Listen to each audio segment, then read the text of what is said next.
So with the fountain pen, uh, again, let me show you this nib. It is a bent nib, and that gives you a lot of space to play. All right. So how to begin? If you're sitting on the street and this is your view, how do you begin? Where do you go? Always for me, I like to draw the people first. The people are most interesting to me. So when I'm thinking of how to scale a drawing, I'm thinking about it with the human scale. So the person comes first, and then the rest of the scale establishes itself with respect to the person. But in this case, I think because I'm also thinking about how to contain it inside this page, and I really want to get in everything, I want to set a frame of reference. So the buildings in the center of the page are very interesting to me. The ones on the side are going to be what I call my natural frames. When I'm drawing in public, I'm always looking for natural frames, which are objects in my scene that I can use as a frame for my subjects. So thinking of the building on the left that we can see just from the side as a frame, I want to capture its profile in just a powerful line, not spend too much time with it, not allow myself to get too distracted by it, but just think about how this line looks and how this can set the tone for the rest of my page. All right. So coming down to the ground.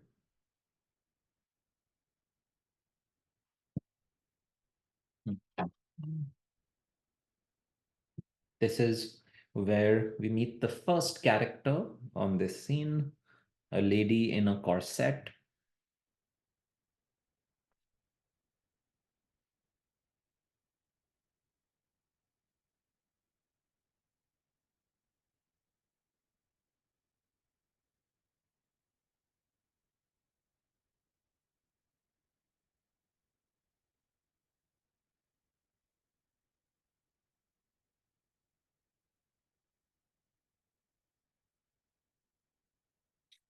All right. So now that I know how big I drew her, she will set the standard for the rest of the people beside her.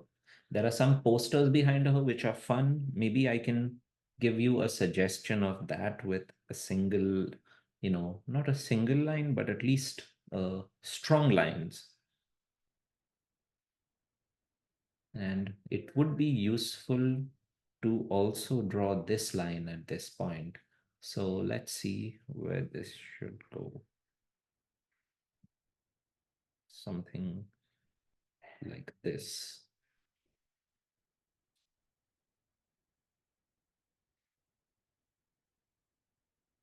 All right. So now we've got a suggestion of perspective, which because of this line and this line and this line and this line, this being our horizontal, we have a sense of how things are moving on this scene. So this is a horizontal eye level with the lady, and somewhere around here, here's another person, and he's wearing just a really big robe.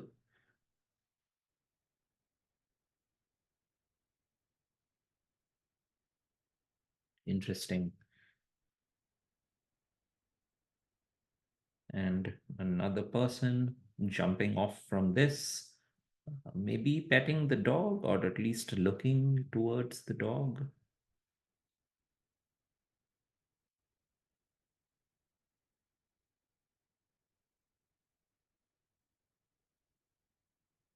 This is a thing that I do, which is that I move from one person to the next. I move from one object to the next. I use any object that I draw as an anchor to push me towards the next object that I can draw. And in this way, I use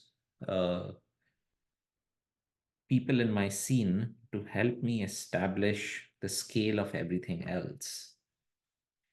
So from this person, we jump to the other person that we can see. A lot of hats in this era, of course. This is when not wearing a hat was really a big social faux pas. Not so much now.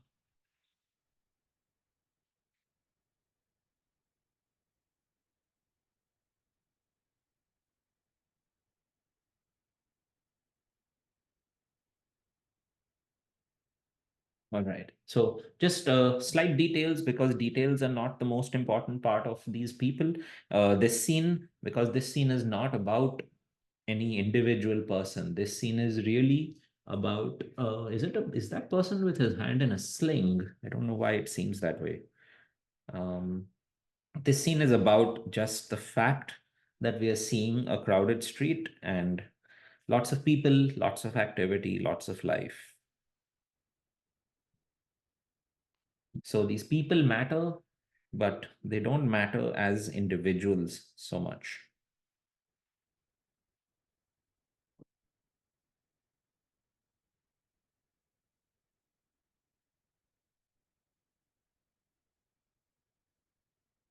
Very easy to do these areas of fills with the broad nib.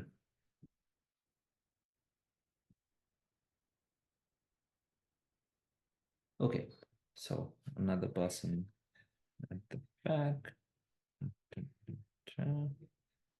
And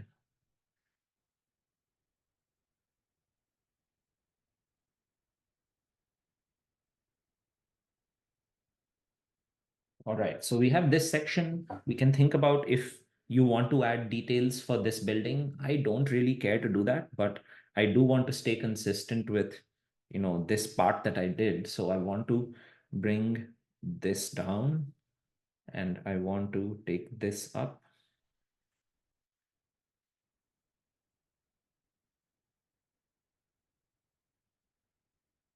And I don't want to do this window, so I'm not going to.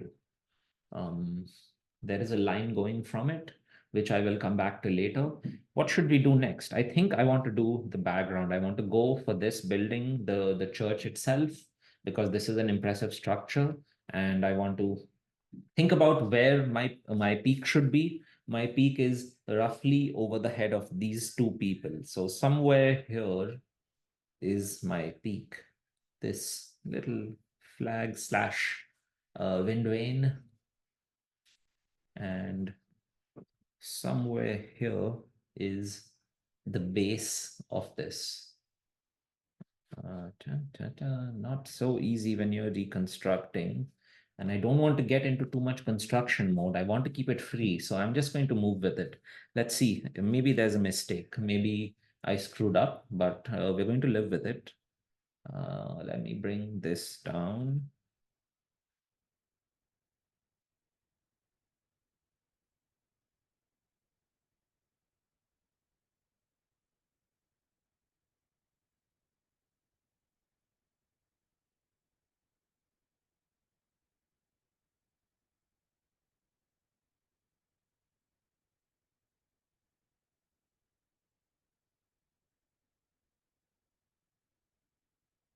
All right. So usually I would go this way, but in this case, I came this way because I wanted to make sure that I would meet it in the right place with the right number of whatever you call these structures. I'm not an architect. I have no idea. If you do, if you have knowledge of architecture, especially history of architecture, please chime in. I'd love to know what to call these structures.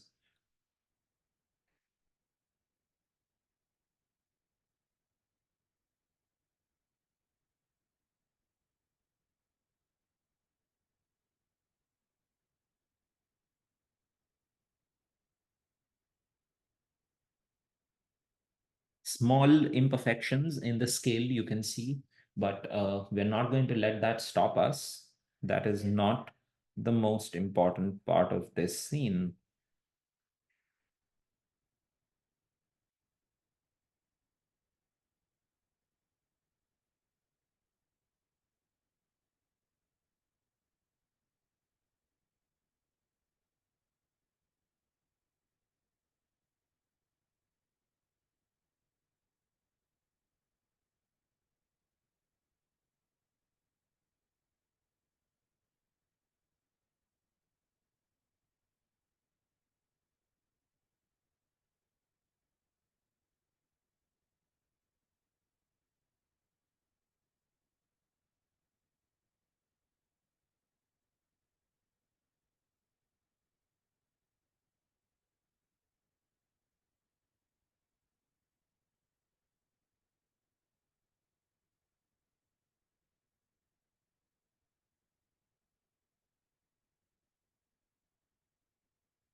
Right. So, let's see some details actually. Some amount of hatching lines are useful because, even when you don't want to get into certain details, they can help you to give just the suggestion of light and shadow, and that is so important. So, let's do that. You can use the reverse side of the nib with these pens and get an even thinner line. I cannot compliment these pens enough. They're also very cheap, by the way. So a Sailor Fude Nib pen, which is what this brand is, Sailor. Can you see that? Sailor. This is only 15 USD, I think, if you buy it off Amazon. And it lasts. It's pretty good. It's very sturdy. And sometimes the reverse side of the nib fails, but usually it's a very reliable tool. So many of my fellow urban sketchers use it very regularly, and of course, that is where I got the idea to use it, to get one. Um, the best way to find a new tool to use is really to see someone using it. So, if you're uh, serious about learning more art, teaching yourself, or even if your goals are recreational but you want to get better, then I really recommend finding an Urban Sketchers chapter near you and joining them for meetups. I hate drawing architecture because I have to draw things which are so perfectly balanced and shapes that are, you know, symmetrical, and I find it very difficult to do, which is my challenge here, but I'm going to try to do it very quickly and hopefully it's not too bad. I don't want to get stress myself out over getting it right because usually I don't.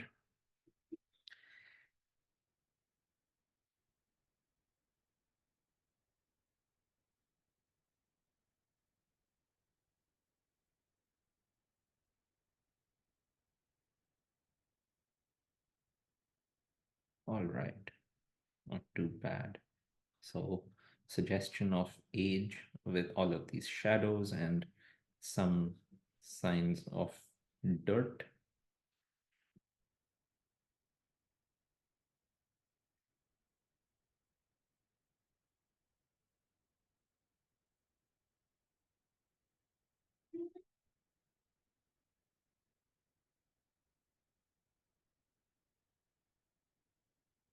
Okay, so let's do one more.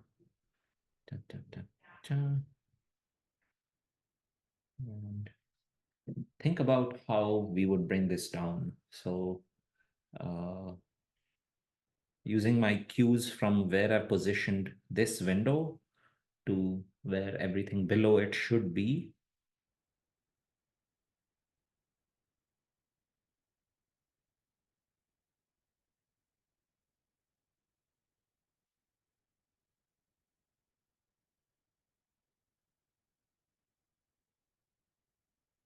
Lots of people, but otherwise darkness.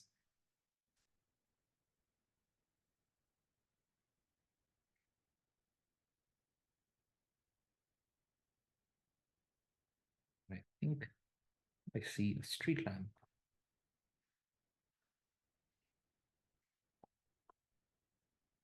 Small one here is right. Is that another? Yes, another.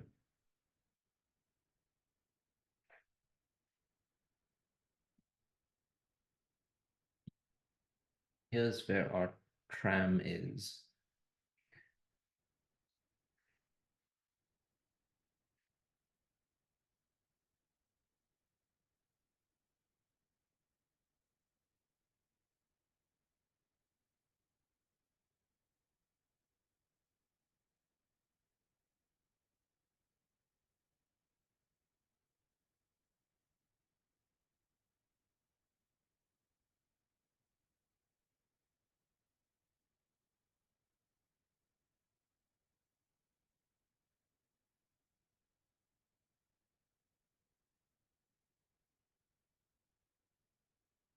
And the other window. Window. Window is not the word for this.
So good. Some questions about the ink from Kate and Abby. Yes, I fill the ink in it myself. It's got a converter actually, and the ink I use is it is the ink I use is Platinum brand. It's a Japanese brand, and they're carbon ink black.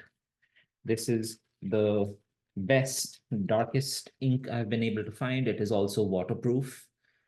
I fill the black ink in all of my fountain pens. I don't use cartridges because I find that a little unfriendly to the environment, a little unnecessary also. It's not, cartridge ink is usually not the best quality ink.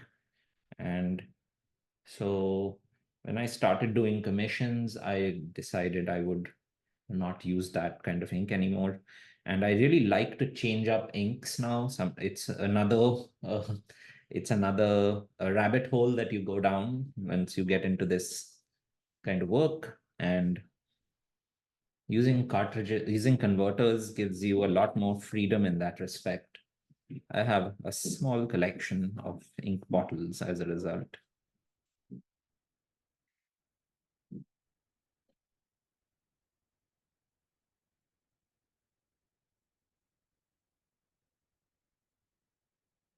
So one of the things that's very important to my style of drawing is that I have to play by mood.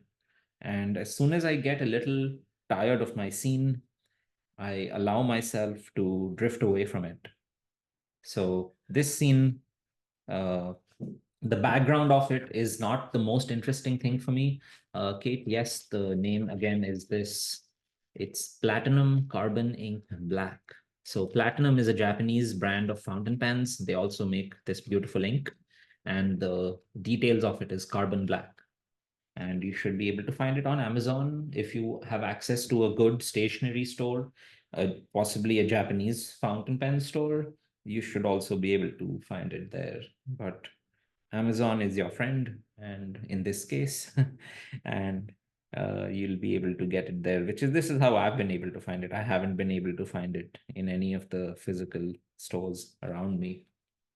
And another urban sketcher turned me to this ink, and I've been loving it since then because I was looking for a really dark ink, and this is far and away the darkest ink that I could find.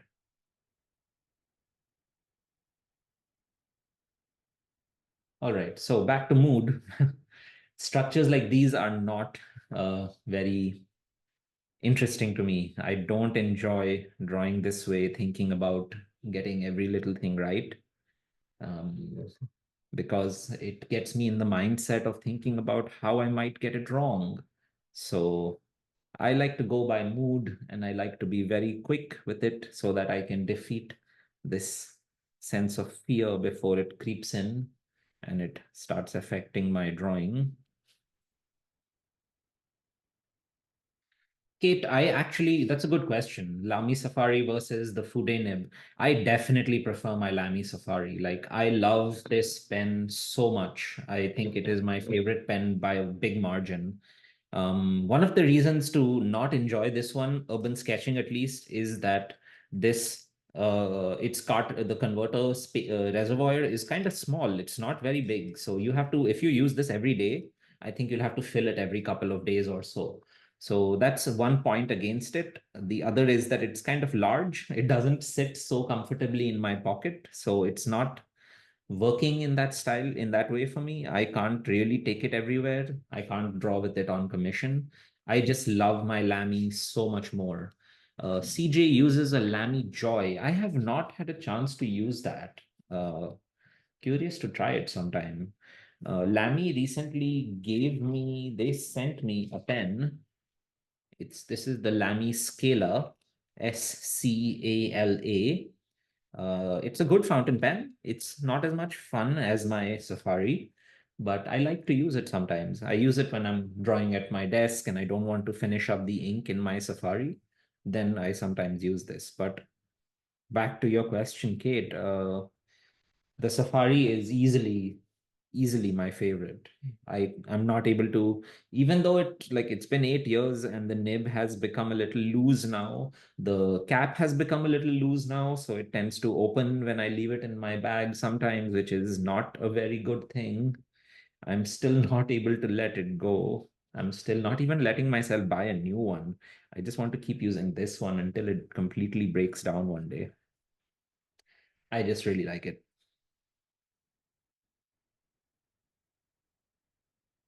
And really, I think they sort of you build a relationship with your fountain pen, and it's a very intelligent device even though it has no electronics in it. The nib starts to work according to how you apply pressure on your page, and the ink begins over time to flow in the way that you need it to flow based on how you use it. So really, a fountain pen becomes yours only if you give it a lot of time, you use it and you don't change it for a new one again. So I think it's a relationship, and I'm so invested in mine that I'm not very eager to change.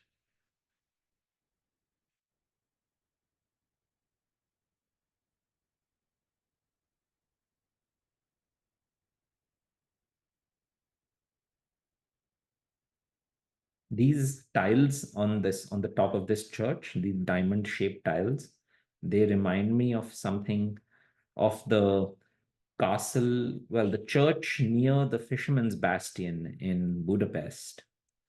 It's got orange and red and yellow tiles in diamond check patterns, and it's so beautiful.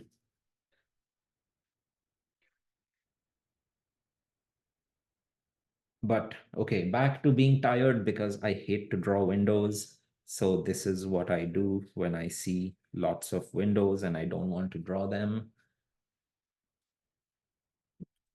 Details, details, details. I am not a fan of details. Um, I do like a good clock, but how are we going to do this? This is a lot of details. So how do I do this with the amount of attention that I'm willing to give?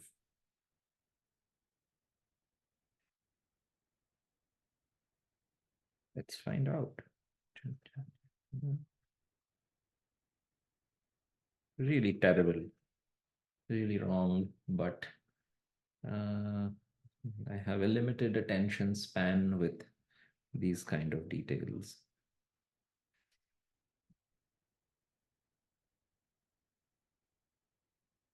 Halo, robe, robe in layers and layers.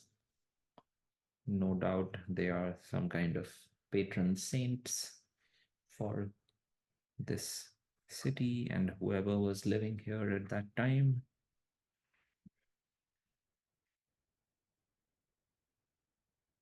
Hmm. Okay, so we'll come back to that later. But now I want to, again, we are at the edge, these buildings at the side of the scene, which are not in my idea the important thing. So I don't give them too much attention. I want to uh, get them just about serviceably done. So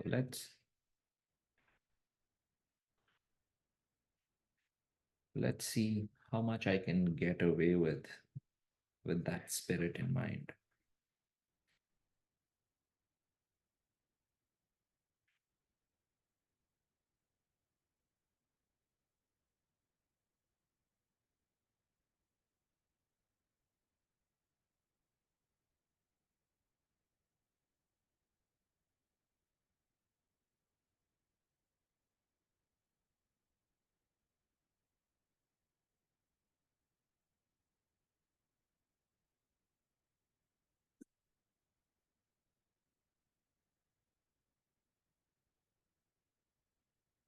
Yeah, CJ, that's a great point. There are a lot of people who bend the nib themselves, and it's something that terrifies me. But you can, if you have a pen that, is not necessarily your number one pen, and you don't mind.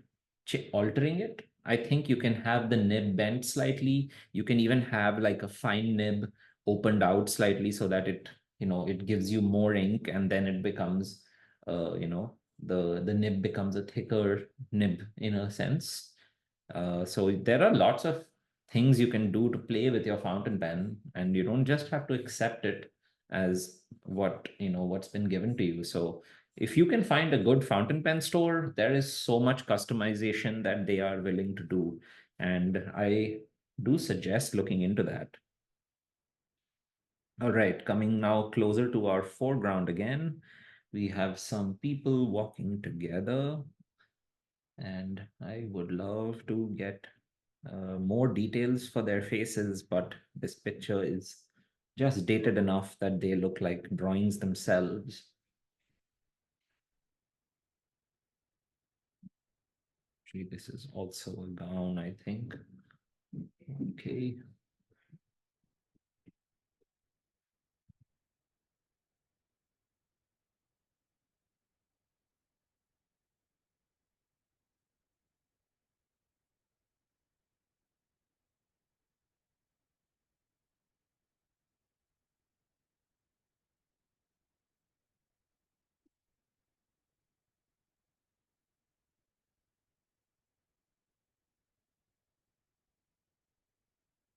And the ultimate foreground.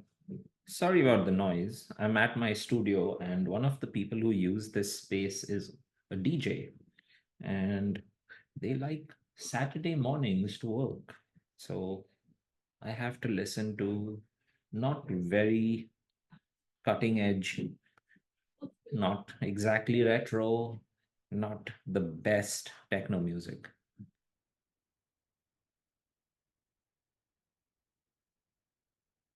All right. So taking advantage of this nib to get thick fills of color. The other reason this is not my fountain pen nib is that even though I'm trying to do this as much as I can, I'm not very, very comfortable with altering the line width. It's not something I do intuitively. I have to think very hard to get it right, and I don't always get it right. Like foreground versus background, you have to have some consistent rules in what is a thick line and what is a thin line. And I don't always get that because I'm not very patient, as you can see, and this is just not my strong suit. Uh, if I'm allowed to, if I'm allowed to just say that. So as a result, I don't want to use it for serious work because I don't want those kind of inconsistencies in my drawing. But I do like to use it from time to time. I do like to use it for when I'm drawing at home because that's a great opportunity to practice.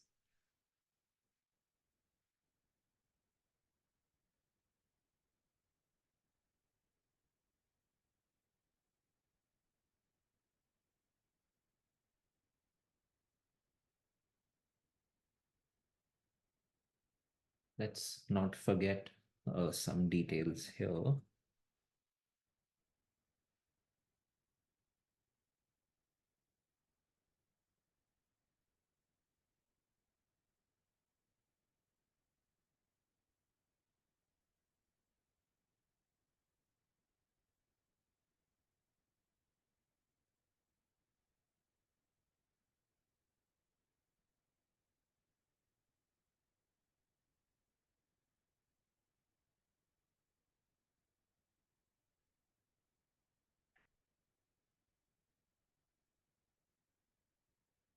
But it is so convenient to do something like this. In a second, you can have a filled area, and with the other nib, it's like it takes time to drop down this quantity of ink as this. So it's very convenient sometimes, this kind of nib. If you can, uh, if you're good, if you use watercolors, for example, I think you have a sense of how to vary the pressure you put on the page and how you modulate that pressure with different scenes, different things on your page. I'm not one of those people yet, but I hope to be, which is why I play. Mm. Abby, thank you for being with us. And yeah, of course, I'll send the recording very soon, and hopefully that will also be very useful to you. Let's get some more shadows in because I like how the shadows are falling from the right side. And I think that is a good use for these buildings, although they are not otherwise prominent in my scene. Why don't I switch to, let me see if I have a fine liner here, because I think it would be useful to shift to a fine liner for this. All right, here we go. So this is a 005 fine liner, which I'm going to use just for these shadow parts.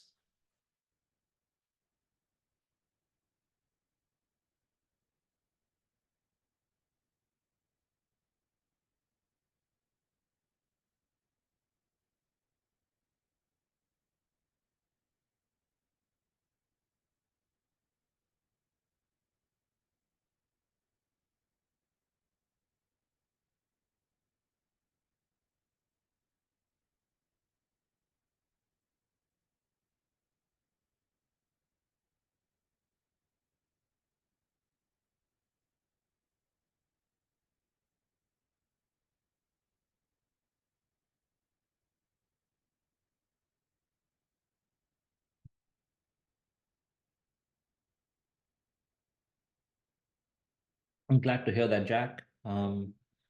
This session has become just about this one drawing. It is a lot more detailed than I thought it was.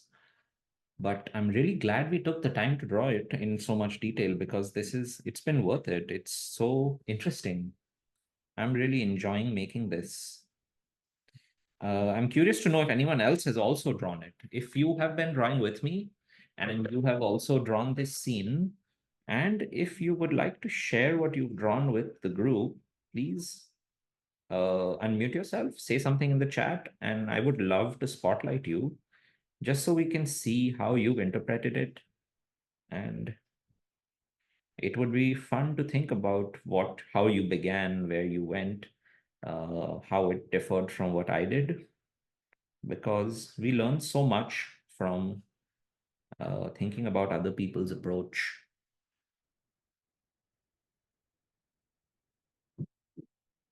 Okay, I want to add some more shadows. I want to add just a few more details because I feel like that really gives a sense of finesse to a quick sketch if there is a decent sense of shadows and light, even if there is a general idea of it without all the details, just something is so much of an improvement over nothing.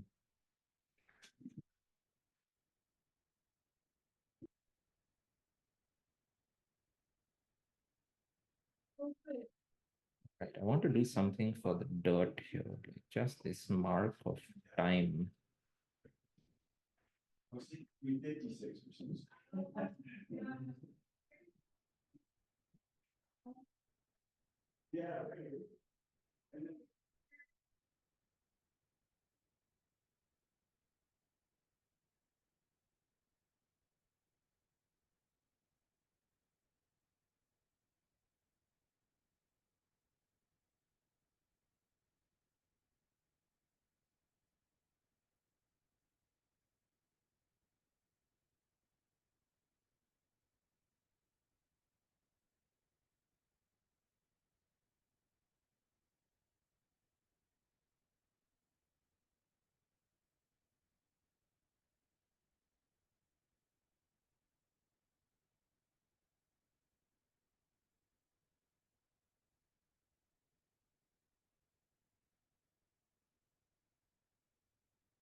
All right.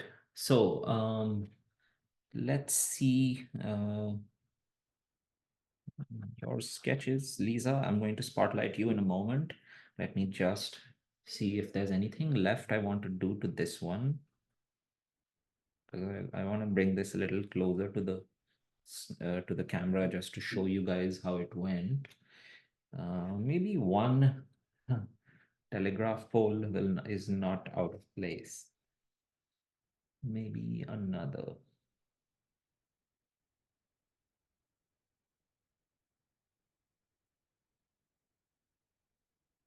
because that's how these trams travel. Sometimes we miss this crisscross when we are looking at a picture, but uh, if you're there in person, you will always notice it. So here's how my sketch went. We began with this big line, of course, coming down all the way here. Then we drew this lady, went in this direction. After getting this side of this sketch, this left edge became the scale of reference for the rest of this scene.